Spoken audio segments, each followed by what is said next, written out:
Hi, it's John the Pizza Guy. Welcome to the house. We're in the backyard.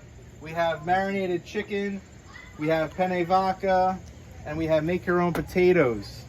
Bacon bits, cheddar, sour cream, chives, actually green onions, blue cheese, butter.